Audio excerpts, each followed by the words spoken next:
নমস্কার, আমার নিবেদন কবি শঙ্কু ঘোষের লেখা কবিতা মেঘ। ও আমার মেঘলা আকাশ, এতদিন কোথায় ছিলে?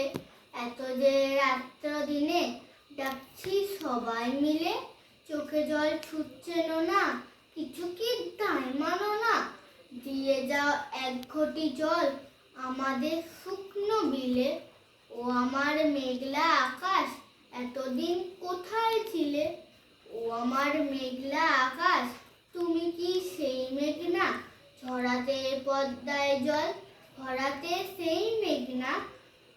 সে ধারা কোথায় গেল? তুমি কি অন্ধ হলে? আমাদের ত্যাগ করেছ আমরা মন্দ বলে? ভালো আর হই কি করে দুফোঁটা জল না পেলে? ও আমার মেঘলা আকাশ, এতদিন কোথায় ছিলে?